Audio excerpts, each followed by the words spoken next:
Hello everyone, my name is Lindsay Woolcott, and in this video I'm going to be reading a story um, from this book called Japanese Fairy Tales, translated by Yei Theodora Ozaki. This is the late Yei Theodora Ozaki, and this was published first in 1908. Okay, and Yei Theodora Ozaki was an early 20th century translator of Japanese short stories and fairy tales. The translations were fairly liberal but have been popular and were reprinted several times after her death. According to a biographical sketch by Mrs. Hugh Fraser, included in the introductory material to Warriors of Old Japan and Other Stories, Ozaki came from an unusual background. She was the daughter of Baron Ozaki, one of the first Japanese men to study in the West, and Bathia Catherine Morrison, daughter of William Morrison, one of their teachers. Her parents separated after 5 years of marriage, and her mother retained custody of their 3 children until they became teenagers. At that time, Yei was sent to live in Japan with her father, which she enjoyed. Later, she refused an arranged marriage, left her father's house, and became a teacher and secretary to earn money. Over the years, she traveled back and forth between Japan and Europe as her employment and family duties took her, and lived in places as diverse as Italy and the drafty upper floor of a Buddhist temple. All this time, her letters were frequently misdelivered to the unrelated Japanese politician Yukio Ozaki, and his to her is to her. In 1904, they finally met and soon married. Okay. All right. So this is from the public domain library. So it is public domain in most countries now. Okay, this is a nice, a sweet little dedication here. This book was written to Eleanor Marion Crawford. I dedicate this book to you and to the sweet child friendship that you gave me in the days spent with you by the Southern Sea, when you used to listen with unfeigned pleasure to these fairy stories from far Japan. May they now remind you of my changeless love and remembrance. Yei Theodora Ozaki. Tokyo, 1908. Notice how back then they spelled Tokyo differently than they do now. Now we use a Y instead of an I. Okay. This collection of Japanese fairy tales is the outcome of a suggestion made to me indirectly through a friend by Mr. Andrew Lang. They have been translated from modern version written by Sadanami Sanjin. These stories are not literal translations, and though the Japanese story and all quaint Japanese expressions have been faithfully preserved, they have been told more with the view to interest young readers of the West than the technical student of folklore. Grateful acknowledgement is due to Mr. Y. Yasuoka, Miss Fusa Okamoto, my brother Nobumori Ozaki, Dr. Yoshihiro Takaki, and Miss Kameko Yamao, who have helped me with translations. The story, which I have named The Story of the Man Who Did Not Wish to Die, is taken from a little book written 100 years ago by one Shinsui Taminaga. It is named Chosei Furo, or Longevity. The Bamboo Cutter and the Moon Child is taken from the classic Takanori Monogatari, and is not classed by the Japanese among their fairy tales, though it really belongs to this class of literature. The pictures were drawn by Mr. Kakuzo Fujiyama, a Tokyo artist. In telling these stories in English, I have followed my fancy in adding such touches of local colour or description as they seem to need or as please me, and in one or two instances I have gathered in an incident from another version. At all times, among my friends, both young and old, English or American, I have always found eager listeners to the beautiful legends and fairy tales of Japan, and in telling them, I have also found that they were still unknown to the vast majority, and this has encouraged me to write them for the children of the West. Yei T Ozaki, Tokyo, 1998. Okay, so I'll just start with this first book in this video, My Lord Bag of Rice. Okay, so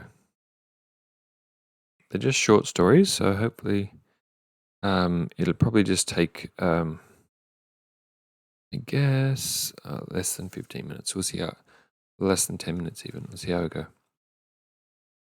Okay. My Lord Bag of Rice. Long, long ago, there lived in Japan a brave warrior known to all as Towara Toda, or my Lord Bag of Rice. His true name was Fujiwara Hidesato, and there is a very interesting story of how he came to change his name. One day he sallied forth in search of adventures. For he had the nature of a warrior and could not bear to be idle. So he buckled to his 2 swords, took his huge bow, much taller than himself, in his hand, and slinging his quiver on his back, started out.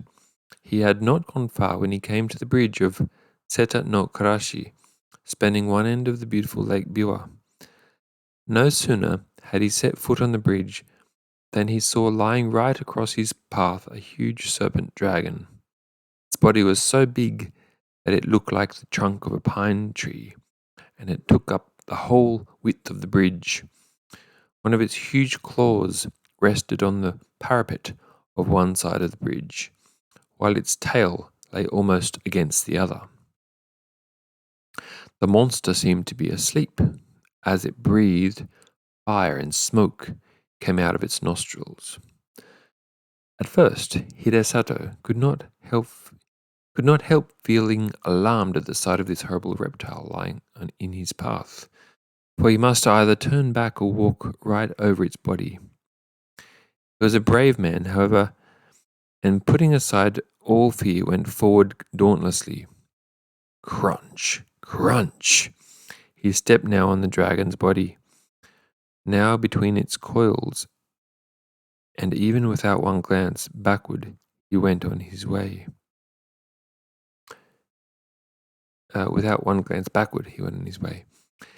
He had only gone a few steps when he heard someone calling him from behind.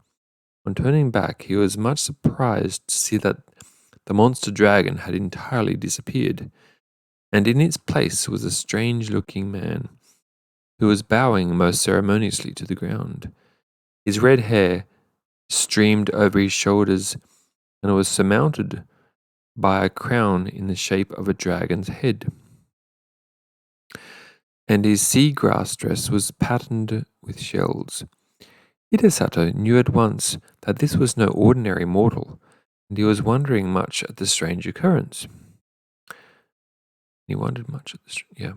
Where had the dragon gone in such a short space of time?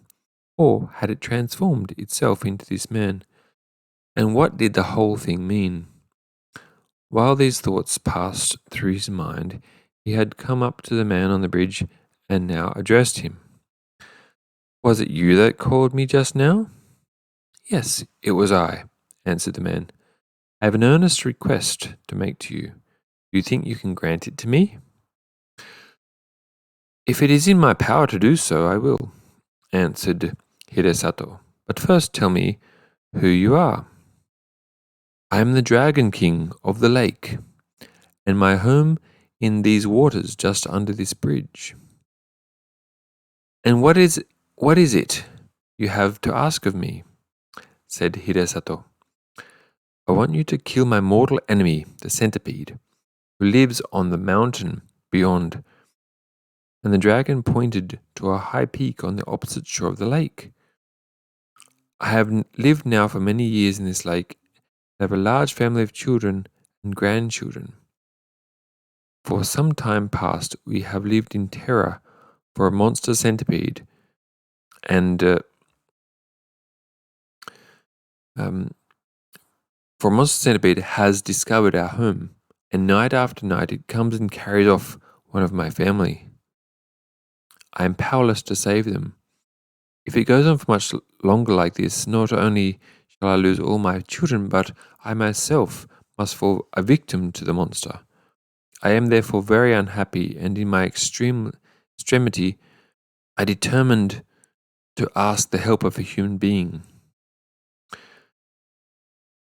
For many days with this intention I have waited on the bridge in the shape of the horrible serpent dragon that you saw, in the hope that some strong, brave man would come along.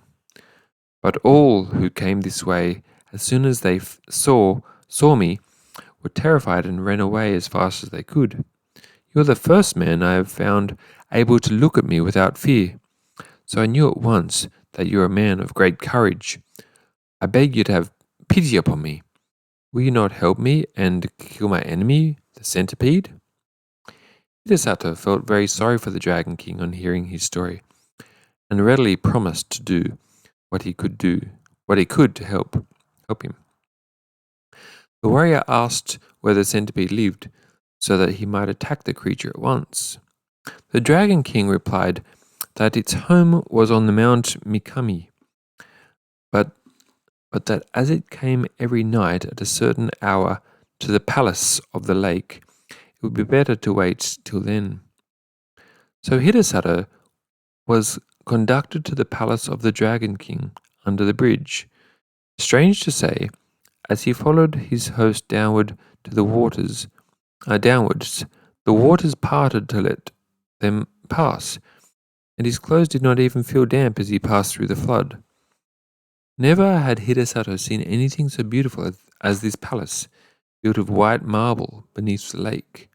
He had often heard of the Sea King's palace at the bottom of the sea, where all the servants and retainers were saltwater fishes. But here was a magnificent building in the heart of Lake Biwa. The dainty goldfishes, red carp, and silvery trout waited upon the Dragon King and his guest. Hidesato was astonished at the feast that was spread for him. The dishes were crystallized lotus leaves and flowers, and the chopsticks were of the rarest ebony. As soon as they sat down, the sliding doors opened, and 10 lovely goldfish dancers came out, and behind them followed 10 red carp musicians with the koto and the shamisen. Thus the hours flew by till midnight, and beautiful music and dancing had banished all thoughts of the centipede. The Dragon King was about to pledge the warrior in a fresh cup of wine when the palace was suddenly shaken by a tramp, tramp, as if a mighty army had begun to march not far away. Hidesato and his host both rose to their feet and rushed to the balcony, and the warrior saw on the opposite mountain 2 great balls of glowing fire coming nearer and nearer. The Dragon King stood by the warrior's side, trembling with fear. The centipede! The centipede! Those 2 balls of fire are its eyes. It is coming for its prey. Now is the time to kill it.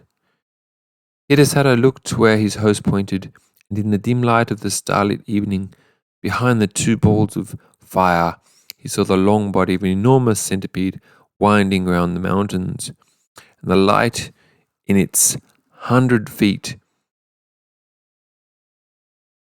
glowed like so many distant lanterns moving slowly toward the shore.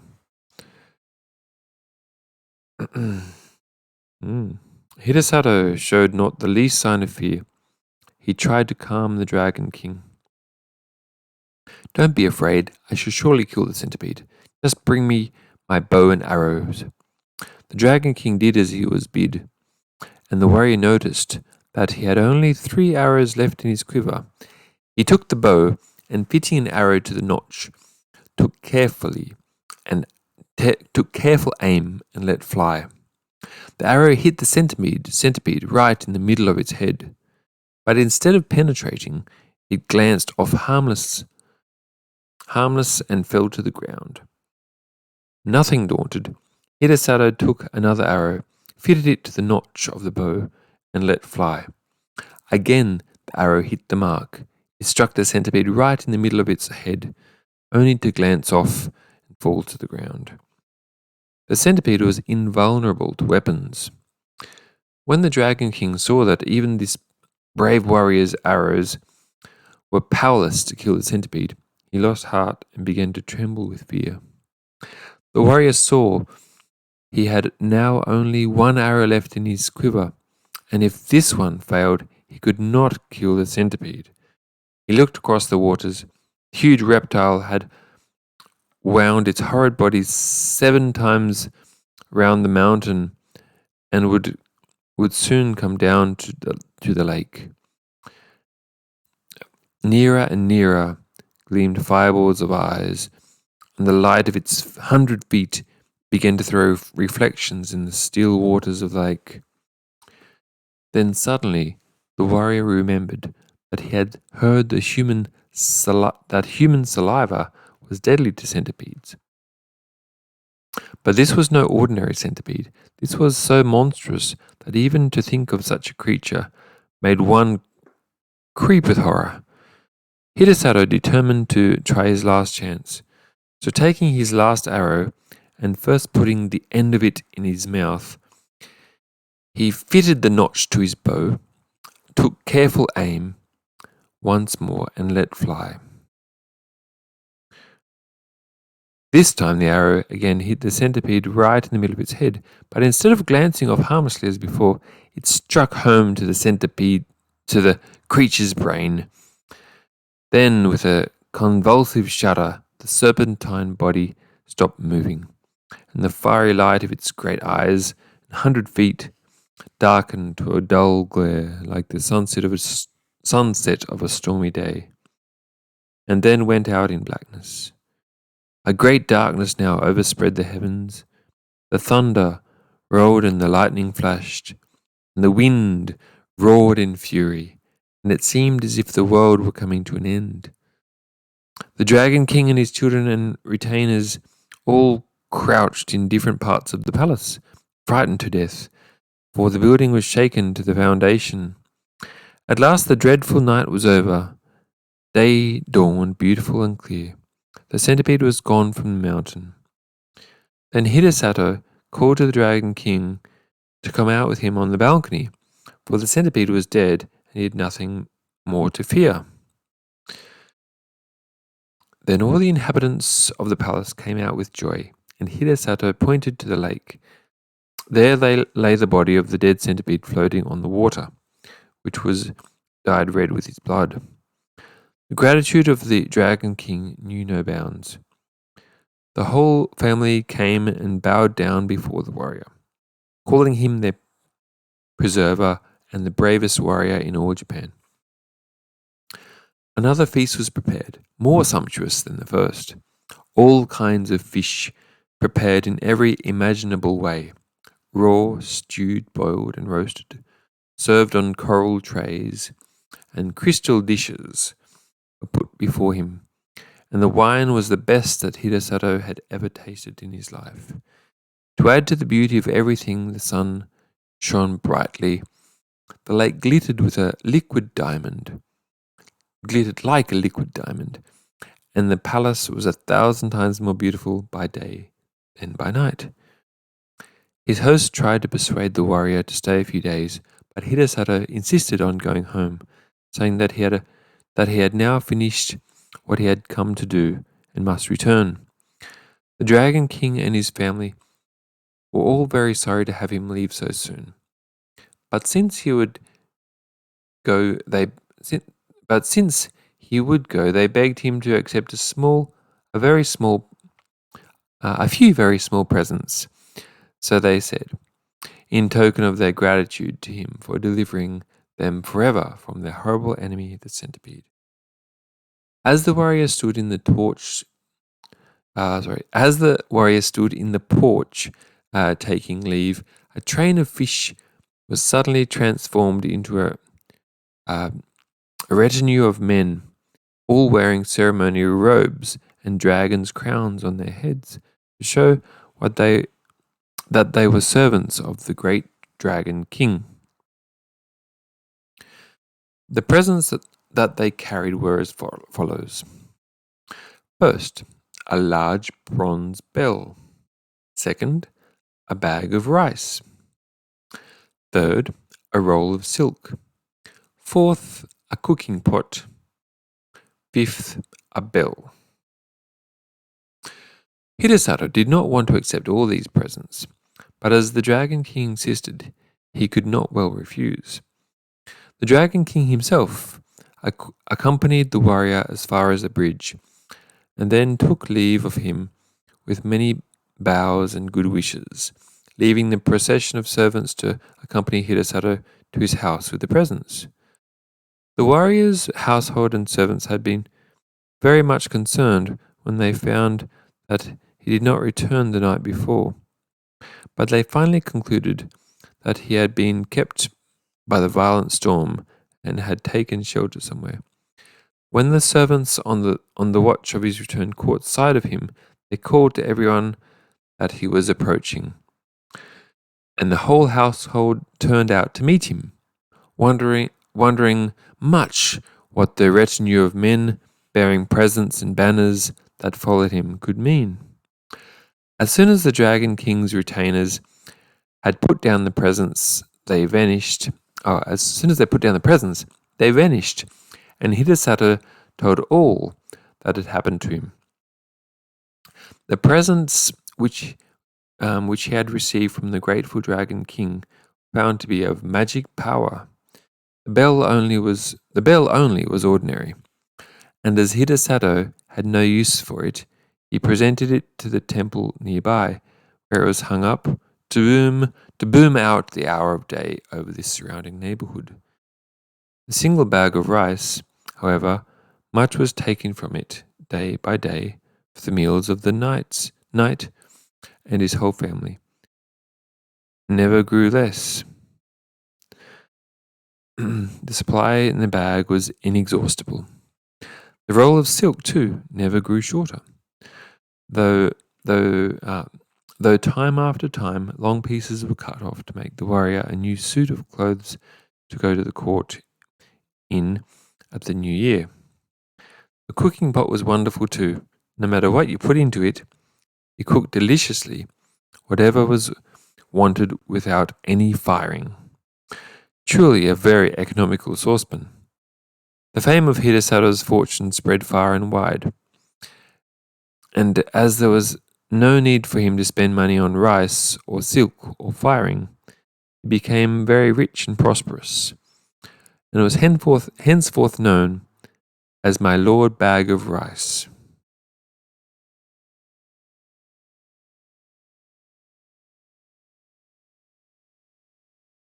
And thanks for listening. Hope you enjoyed it.